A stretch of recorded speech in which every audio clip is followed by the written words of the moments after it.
at a time when IMEC in Leuven, I spoke about IMEC in Leuven, which is basically the European Union's institute and entity that drives microelectronic development. My observation is as follows, and it's not just in MIMOS, but generally in what economists, and Sir John, you're from MITI, calls industrial policy, which is basically coordinating a whole ecosystem around research, but also obviously around commercialization and the role of government in terms of nurturing. I believe in the area of innovation, there's always a long debate about nature versus nurture. So nurturing, the government nurturing through incentives or through sanctions actually, and coordinating that. Now, my general observation in industrial policy is that one has to be very, very disciplined in the role of each entity or clusters of entity. For example, the academicians and R&D, they're good at that. I think we heard Professor from MIT earlier. You know, you should concentrate on that as your primary concentration. If you're in the area of policy formulation, you should concentrate on that. If you are like us, we're supposed to be we are the commercialization and the business side at the firm level, we concentrate on that. And we should not mix up too much. Of course, there's some elements of secondary roles, if you like. I think in Malaysia, generally, that discipline running over several cycles is perhaps missing. And I'm a great believer in focus and concentration. I think there is no choice. One has to do that. Now, if you believe in that, then the ecosystem obviously needs to get linked up, because otherwise you get silos, and they don't work together. But so I think another feature, apart from focus, is you must have the coordination, the clustering, if you like. And this is the role of government with the power to convene and get everybody together. I think it's a powerful one. And thirdly, I think it must be globally benchmarked. We cannot be short sendiri, so to speak. We have to be globally benchmarked and really integrate into the global supply chain. I've tried to demonstrate some examples of what we have done as well as works in progress in various areas. So in the case of whether it was MIMOS or other entities, I think, whether doing a wafer plant or doing PCs or doing other areas, perhaps those roles need to be clearly identified and then stick to those roles, really. There are other ways that you can, other people's role, for example, the government should be the one coming out with those clusters and then meeting. But even better, actually, is actually leave it to nature in many respects and leave it to the industry to figure out their way. So government just provide the enabling environment, as we know. I don't know whether that answers you directly or indirectly, but in some way, thank you. Dato, is that Dato Dan? Khabar? Yeah. Tan Sri, since you have now certified that I'm a shareholder of Khazanah, I would like to ask a question. all paripasu tu, semua orang satu share. Yeah. It's very interesting that you have shared with us all this 10 examples of the investment you're doing on behalf of all of us. My question is this. When, say, after 2-3 years, the investment doesn't seem to bring the expected returns, do you pour in some more money or do you call it a day and just pull out? That's my first question. And then the bloggers, they now like to, hit at Khazanah because you are so big now. You're big enough to be hit by the bloggers now. I suppose if you go into hospital, the share market will drop 2-3%. So these are my two questions.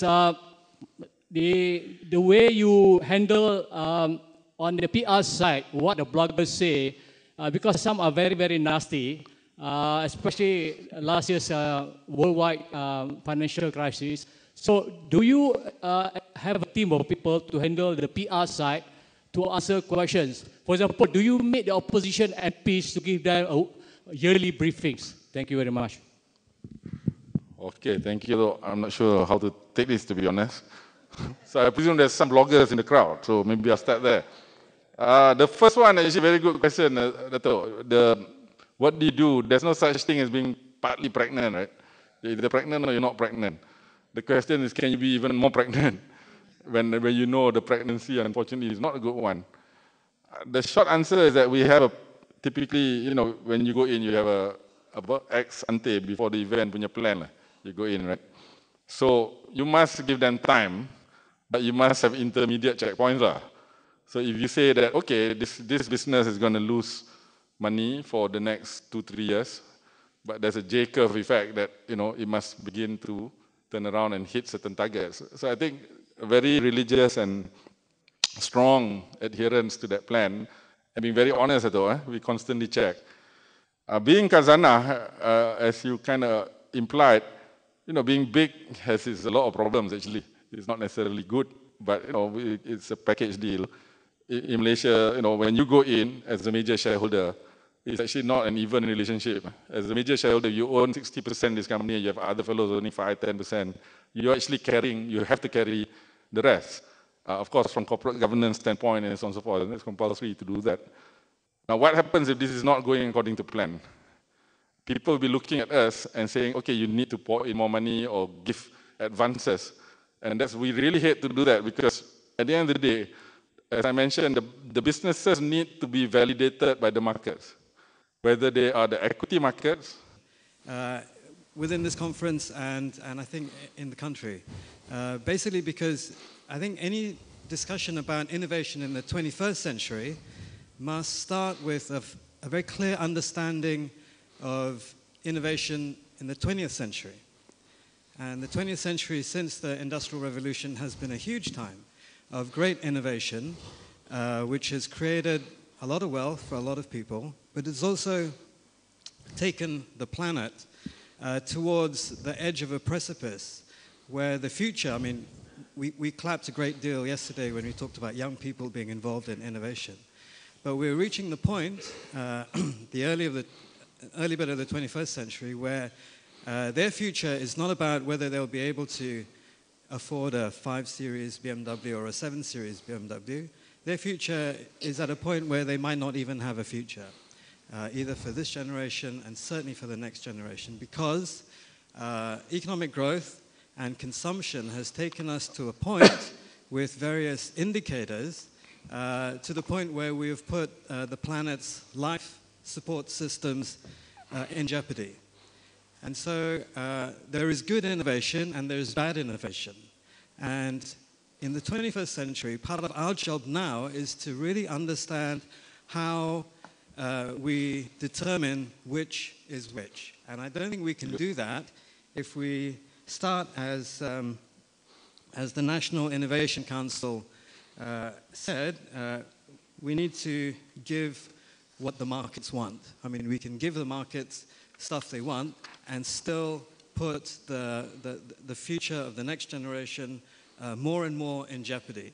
And certainly, as investors have a very big role to play in how you evaluate the viability, not only the economic viability of a business, but whether it's a good thing to do or not, and whether we're on the right track or the wrong track, regardless of whether we're making money.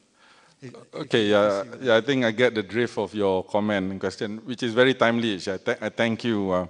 I'd be interested to know actually from which particular field are you from, because then I can perhaps try to contextualize further.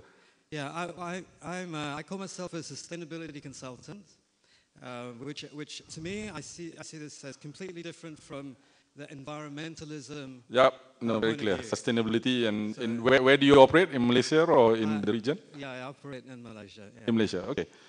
Yep, I think I'm very glad that if I could close on this question, to answer this question, that the subject of sustainability has been brought up, which indeed, sustainability is well beyond just the ecological part, and indeed the so-called triple bottom line of the P, and P.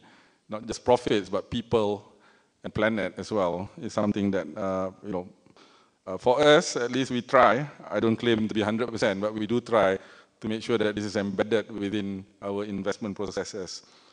Indeed, the innovation can be a tool for good. It can be a tool for basically taking the whole of mankind, as you put it, to the precipice and beyond. I think the new economic model that Prime Minister is formulating, I think clearly has 3 circles, you recall. It's not just about growth, but it is about inclusiveness and about sustainability. I think is very clearly defined there.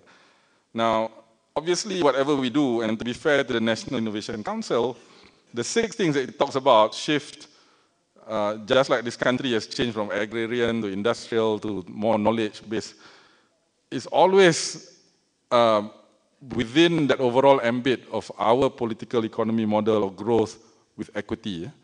And it's growth with equity, not equity with growth, but growth with equity. I think we have to drive that. It's very clear. It's very clear. But just to do growth without equity is a recipe for non-sustainability, and just to do equity without growth is also a recipe for conflict, actually. So to me, it's very clear. This is near. Of course, how do we translate that into reality? I think I can only speak, I think, with some authority about what we do. Clearly, you know, the Hippocratic oath of do no harm comes to mind. So, and the Malay adage, as we say, buat baik berpada-pada, buat jahat jangan sekali.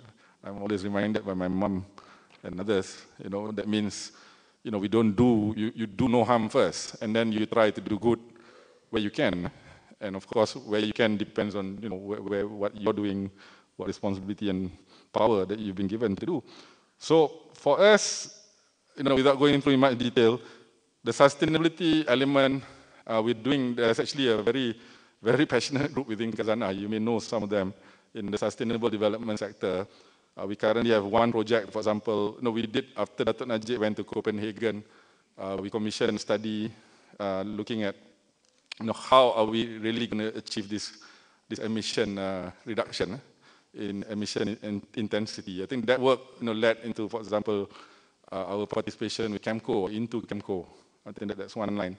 But clearly, simple things, even to make our utilities run better, airlines, and so on.